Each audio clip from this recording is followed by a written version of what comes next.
You beautiful disaster of discipline. Look at you. Look at what you became when nobody clapped. Look at what you built when nobody stayed. Look at what grew inside you when the room went cold. The calls stopped coming. The fake love dried up. And the people who swore they believed in you suddenly got real comfortable watching you struggle from a safe distance. Now you're here, still breathing, still moving, still dangerous, and that is exactly what's eating them alive. It's not just that you survived. People survive every day. People drag themselves through pain every day. That's not the part that breaks them. What breaks them is that you didn't just survive. You adapted. You got smarter, colder, sharper, more focused, more deliberate, less needy, less emotional in the places where emotion used to make you weak. You stopped explaining yourself. You stopped begging to be understood. You stopped auditioning for loyalty from people who were never going to choose you anyway. And somewhere in that silence, while they were laughing, while they were doubting, while they were low-key praying you'd stay confused, you learned how to win alone. That's why they can't sit still now, because the version of you they counted on, the insecure you, the distracted you, the broken you, the one who needed a text back, the one who needed reassurance, the one who kept asking, "Am I enough?" That version is gone, buried, and now they're standing in front of someone they can't manipulate the same way. That's terrifying to people who only felt powerful when you were lost. Let's be real. A lot of people loved the old you for one reason. Not because you were lovable, not because they were loyal, not because they saw your soul and wanted to protect it. No, they loved how accessible you were, how easy you were to read, how easy you were to delay, how easy you were to use as an option, how easy it was to come back when their ego needed attention, how easy it was to leave you starving for closure while they moved around like your pain was just some background app running on your phone. They loved that you were available, but then you changed the game. You stopped reaching.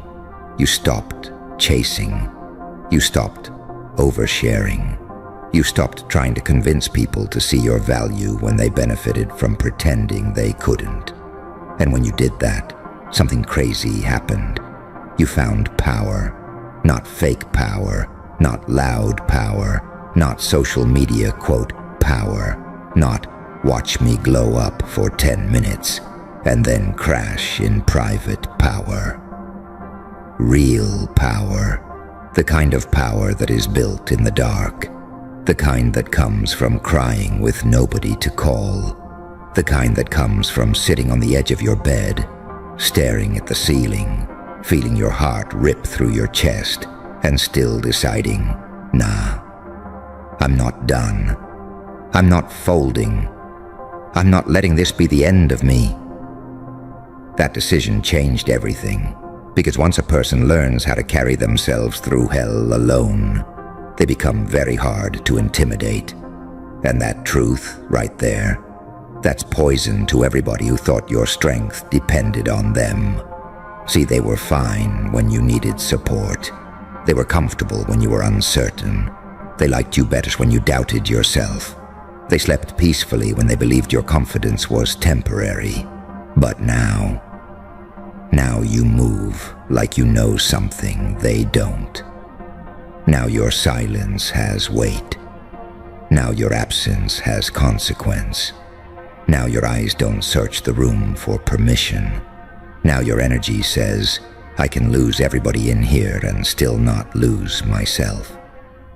That energy ruins people who built their identity around being needed by you, because some people never wanted to walk with you. They wanted ownership. They wanted emotional access. They wanted to be the reason you smiled, the reason you calmed down, the reason you kept going. the reason you believed in yourself. And the second they realized you could become whole without them, it hit them like a truck. Because now they have to live with the one thing their ego can't digest. You were never weak. You were just unguarded. You were never small. You were just giving your softness to the wrong people. You were never hard to love. You were just surrounded by people who only understand value after they lose access to it. That's why it's eating them alive, because they see it now. They see the discipline. They see the restraint. They see the glow that doesn't come from attention, but from self-respect. They see the way you move now. No drama, no speeches, no fake revenge tour, just results. And results are brutal. Results don't argue. Results don't plead. Results don't send paragraphs. Results don't need closure. Results just stand there, breathing, thriving, smiling a little differently, walking a little slower, looking a little more expensive, talking a little less, meaning a whole lot more. That kind of transformation is hard to watch when somebody thought they had you figured out. Because they did have you figured out at one point. They knew what triggered you. They knew what silence would hurt you. They knew what distance would make you panic. They knew how long to disappear before you started blaming yourself. They knew how to keep one foot in your life, just enough to stop you from fully moving on. And then one day, their old tricks stopped working. They sent the bait. You didn't bite. They played cold. You stayed calm. They went quiet. You got louder in your purpose, not your mouth. They tried to confuse you. You got clear. They tried to shake your confidence. You built more. They expected your heart to stay unlocked forever. You changed the code. That moment right there. That's when the tables turned. And not everybody can handle the sound of the tables turning. Especially people who thought your loyalty meant permanent access. Especially people who confused your kindness for weakness. Especially people who thought your patience was proof they could keep playing with your future. Now they're stuck watching you become everything they secretly hoped you'd never have the courage to become. Peaceful without them. Focused without them. Powerful without them. Unreachable in the places where they used to touch your mind. Unbothered in the exact spaces where they once knew how to disturb you. And let me tell you something nobody says enough. When you win alone, it exposes everybody. Everybody. It exposes who was rooting for your healing and who was secretly invested in your chaos. It exposes who loved your spirit and who loved your dependence. It exposes who celebrated your progress and who only tolerated you when you were easier to outrun. That's why some people get weird when you level up, not because you changed for the worse, because your growth removed the mask from their intentions. Your strength became a mirror, and a lot of people hate mirrors. They hate the mirror that shows them they underestimated you. They hate the mirror that shows them how lazy they were with your heart. They hate the mirror that shows them you did alone what they said you'd never do. They hate the mirror that shows them they lost access to something rare because they treated it like it was replaceable. That's the part that burns, knowing they had a front row seat to your potential, and they still played games, knowing they had a real one in front of them, and they still moved fake, knowing they had your trust, and they treated it like spare change. Now they watch from a distance while your life starts making sense without them. Now they scroll. Now they ask around. Now they pretend not to care. Now they act casual. Now they rehearse little speeches in their head about how they always knew you had it in you. No, they didn't. If they knew, they would have handled you differently. If they knew, they would have protected what they had. If they knew, they wouldn't have gambled with your presence like you were just another option they could circle back to whenever life got lonely. No, they didn't know. And that ignorance is haunting them now, because there is nothing more painful to a careless person than realizing too late that the one they played with became the one they can't replace. Let that sink in. You became irreplaceable not by begging to be seen, but by seeing yourself. That's how the shift happened. Not when they apologized, not when they came back, not when you got validation, not when somebody else finally noticed your value. The shift happened when you got tired. Not tired like sleepy, tired like soul tired, tired like, I cannot keep bleeding for people who call it love. Tired like, I cannot keep shrinking so other people don't feel insecure around my potential. Tired like, I cannot keep handing my peace to people who treat my loyalty like some unlimited free trial. That kind of tired changes a person. That kind of tired builds monsters, quiet monsters, disciplined monsters, monsters that don't scream, monsters that don't chase, monsters that don't explain, monsters that lock in. And once you locked in, everything got different. Your mornings felt different. Your standards got different. Your habits got different. Your attention got expensive. Your circle got smaller. Your excuses started sounding embarrassing to you. Your old patterns started looking like traps instead of comfort. Your loneliness stopped feeling like punishment and started feeling like protection. That right there is grown pain. That right there is mature fire. That right there is what happens when suffering finally teaches instead of just hurting. Because pain can either make you pathetic or precise. At first, it usually makes you pathetic. Let's be honest. At first, it has you replaying everything, overthinking every text, rereading every moment, wondering what you could have done different, wondering why you weren't enough, wondering why people can promise forever with a straight face and disappear like you imagined the whole connection. That stage is ugly. That stage humbles you. It strips your ego. It embarrasses you. It makes you face how much of yourself you placed in hands that didn't know how to hold anything sacred. But if you stay with it long enough, if you sit in that fire long enough, if you stop numbing it just long enough to learn from it, pain becomes precision. Then you stop asking, why did they do that to me? And you start asking, why did I ignore what was obvious? You stop asking, why wasn't I enough? And you start asking, why was I trying so hard to be enough for people who were never enough for me? You stop asking, how do I get them back? And you start asking, what in me still believes I need people who fumbled me? That's when the power comes back. And when your power comes back after betrayal, it doesn't come back cute. It comes back dangerous. Because now your heart has wisdom.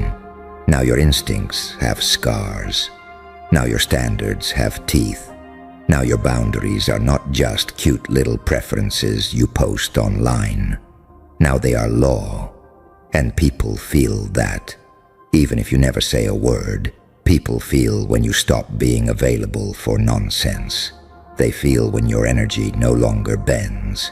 They feel when your silence isn't pain anymore. It's choice. They feel when you finally accepted the brutal truth that closure is not owed, fairness is not guaranteed, and peace has to be protected like your life depends on it. Because it does. Your peace is expensive. Your focus is expensive. Your nervous system is expensive. Your future is expensive. Stop handing those things to people who show up with cheap intentions. That lesson, you learned it alone. Nobody held your hand through that transformation. Nobody was there at 2 a.m. when your chest felt heavy. Nobody saved you from those spirals. Nobody climbed inside your mind and pulled you out of the war. You did that.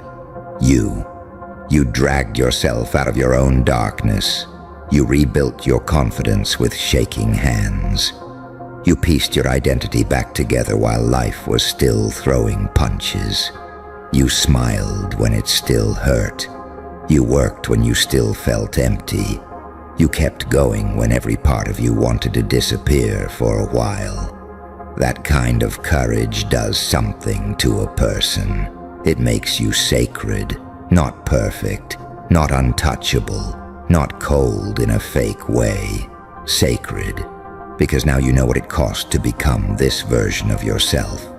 And when you know the cost, you stop giving discounts.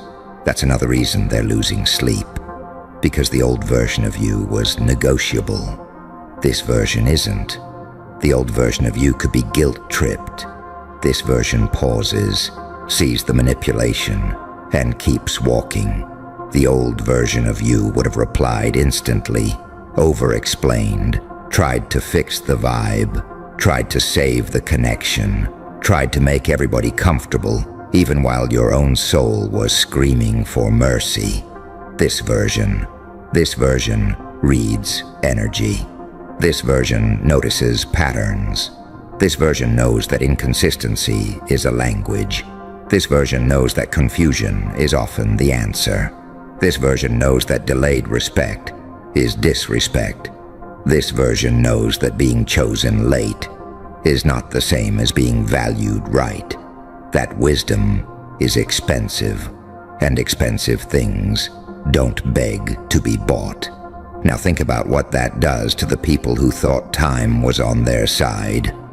They thought they could come back later, thought they could double back when you got attractive enough, successful enough, stable enough, mysterious enough, desired enough. They thought they could spin the block and find the same access. But you're not there anymore. That door leads nowhere now. That version moved out. And people lose their minds when they realize they can no longer reach the person who used to wait for them. That's what regret really is. Not just sadness, not just guilt. Regret is realizing the bridge you thought would always be there burned down while you were busy acting like you had forever. You didn't just leave the old cycle. You outgrew it. You didn't just heal. You evolved. You didn't just recover. You became selective. And being selective in a world full of users, pretenders, attention-hungry energy leeches, and half-hearted people, that is revolutionary.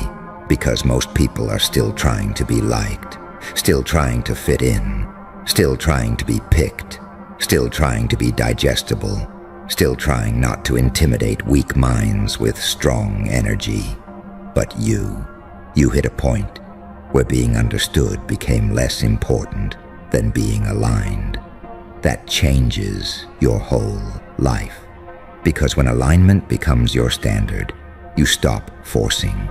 You stop chasing places where your spirit feels cramped. You stop calling dysfunction chemistry. You stop calling anxiety love. You stop calling bare minimum effort potential. You stop calling inconsistency a misunderstanding. You stop calling disrespect a bad day. And that shift makes you almost impossible to play with. That's why some people are disturbed by your peace now. It's not that they miss you, not in the pure way. They miss access, they miss influence, they miss the version of you that still believed they had good intentions. They miss the old emotional door code. They miss knowing that one random message could throw your whole nervous system into chaos. But now, nothing. You've become still. Not because you don't feel, but because you've learned that not every feeling deserves your reaction. That right there is mastery. Everybody talks about winning. Very few people understand what winning actually looks like. Winning is not always loud. Sometimes winning is saying nothing when your ego wants a speech. Sometimes winning is deleting the draft. Sometimes winning is not checking. Sometimes winning is waking up and choosing your routine over your relapse. Sometimes winning is not letting your loneliness make decisions your healed self will have to pay for later. That's grown person warfare. That's where the real battle is. Not out there, not on the timeline, not in public, inside you. In the moments where nobody would know if you folded. In the moments where nobody would see you break your own standards. In the moments where the easy move would be to go back to what's familiar, even if familiar is exactly what almost destroyed you. And every time you chose yourself in those private moments, you won. Every time you stayed disciplined when nobody was watching, you won. Every time you let the craving pass instead of turning it into self-betrayal, you won. Every time you sat with the ache and refused to sell your future for temporary comfort, you won.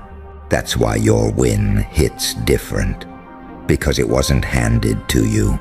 It wasn't gifted to you.